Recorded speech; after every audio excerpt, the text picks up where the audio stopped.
நம்ம சப்ஸ்கிரைபர் ஒருத்தர் ஒய்ஃபை கேமராவில் கியூஆர் கோடு அழிஞ்சு போயிடுச்சு அப்படின்னா அதை எப்படி மொபைல் ஆப்பில் ஆட் பண்ணுறதுன்னு சொல்லி கேட்டிருந்தாரு. அதை பற்றின வீடியோ தான் இது. உங்களுக்கு கியூஆர் கோடு கொடுத்துருக்காங்க அப்படின்னா எல்லா ஒய்ஃபை கேமராலையும் கியூஆர் கோடு பக்கத்தில் ஐடின்னு சொல்லி கொடுத்துருப்பாங்க. சில இதில் சீரியல் நம்பர் அப்படின்னு கொடுத்துருப்பாங்க. நீங்கள் எந்த பிராண்டு வாங்கியிருக்கீங்களோ அந்த பிராண்டுக்கு ஏற்ற மாதிரி அந்த சீரியல் நம்பரோ இல்லை இந்த மாதிரி ஐடியோ கொடுத்துருப்பாங்க. அதை நீங்கள் மேனுவலாக ஆட் பண்ணணும். அதாவது மொபைல் ஆப்பில் உள்ளே போனோடனே ஸ்கேனிங் கேட்கும். ஸ்கேனிங் பக்கத்தில் மேனுவல் ஆடிங்னு சொல்லி இருக்கும். அந்த மேனுவல் ஆடிங்கில் இந்த நம்பரை நீங்கள் டைப் பண்ணாலே போதும், ஆட்டோமேட்டிக்காக உங்களுக்கு மொபைல் ஆப்பில் ஆட் ஆயிரும். இந்த வீடியோ இன்ஃபர்மேட்டிவாக இருந்தது அப்படின்னா உங்கள் ஃப்ரெண்ட்ஸ் அண்ட் ஃபேமிலிக்கு ஷேர் பண்ணுங்கள். மறக்காமல் நம்ம சேனலை சப்ஸ்கிரைப் பண்ணிக்கோங்க. அப்படியே பக்கத்தில் இருக்க பெல் ஐக்கனை கிளிக் பண்ணிக்கோங்க. என்னடா கேமரா அப்படியே பிசி பக்கம் போகுதுன்னு பார்க்குறீங்களா?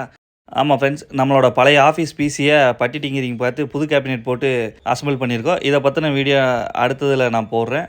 ஃப்ரீயாக இருந்தீங்க அப்படின்னா செக் பண்ணி பார்த்துக்குங்க.